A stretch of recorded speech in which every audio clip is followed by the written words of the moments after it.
Welcome to episode 87 of G. Haller's Beer Reviews. As you can see this evening, I will be reviewing Johannes Lager. So this is a beer from Poland, imported into Australia by an importer I've never come across. I haven't seen this beer before till today, and I thought, hey, it looks alright, I'll give it a go. So it says served chilled between 7 and 25 degrees Celsius. I've had it in the fridge, but I've had it out for a little bit, so hopefully it's okay. It's quite a high alcohol content. It's 6.5% alcohol by volume, and it comes in this 500 milliliter long neck bottle. For those who know Latin, Johannes means John, so essentially this is John's Lager in the Australian form. John's Lager, or we can even put a bit of slang in there, Jono's Lager, if you want to get a bit of slang there. But yeah, anyway, I've just got my bottle open here, so let's crack it open.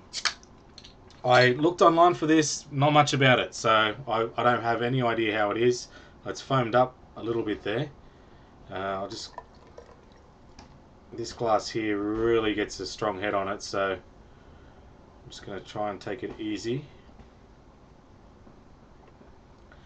Yeah, so if anyone's had this beer, send me a PM or reply in the comments, and be interested to see what you think of it. Yeah, anyway, it looks good so far. Okay, as for the appearance, I'm getting a pretty light golden colour, light straw colour. Fairly well carbonated. This glass here always accelerates the carbonation, so I'd say it's just moderately carbonated in any form of normal glass, but this glass tends to be working well. As for the head, it is a tightly packed head. It's it's not so thin as I've seen in other lagers, but yeah, reasonable head. Clean white colour. It's definitely, obviously, a filtered beer. Okay, head 2 fingers or so. As for the smell, now I'm picking up a sweet malty smell. Very typical sort of European lager smell. Quite sweet. Bit of a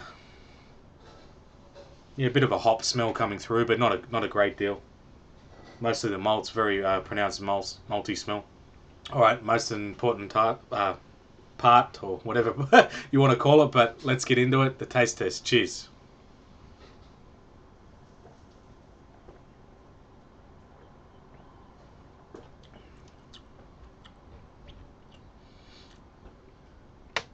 Nice sweet malty taste, quite nutty. It's got a very nutty sort of backbone to it there.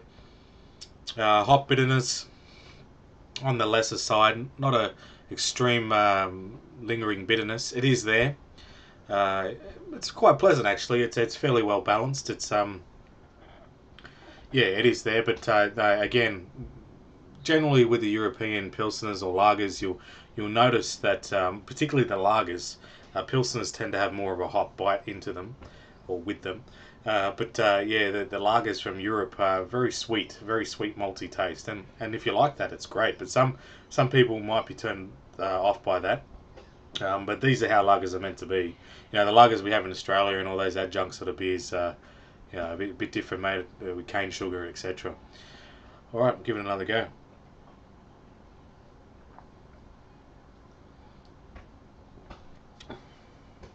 Yeah, very sweet.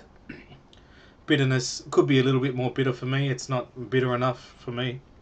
Uh, but it's very sweet. Very high alcohol content for a lager, 6.5%, or getting definitely on the higher side.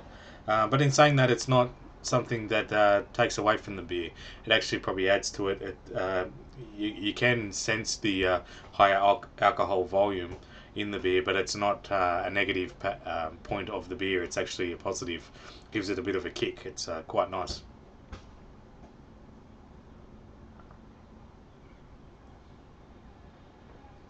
Yeah, I like this. I wouldn't say it's out of this world or remarkable, but it's not a bad brew. It's easy to drink. Sessionability is high, bar the alcohol content. If you had a few of these, you know they'd sneak that 1.5% or even more with some adjunct lagers. You know, in the low 4%, or 4 percentile of a beer, or per 100% alcohol by volume, you know, it's almost 2.5% more on some lagers that we drink, you know, in a social setting. So, you know, you have a few of these, they could catch up with you. So, something to be mindful of. But other than that, yeah, it's a nice beer. I like it. I'll just give it one more sip and I'll give it a score. Yeah, it's nice. Hop profile could be a little bit more for me for, you know, just that little bit more of a zing. But other than that, yeah, it's quite a nice brew.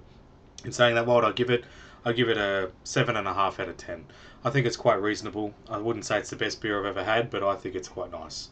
But it's not out of this world either. So good staple beer for the price. You may look over it, particularly in Australia, like the import costs. It wasn't exactly cheap. I think it was $5 for this bottle, in comparison to the past review where I got the can for $4.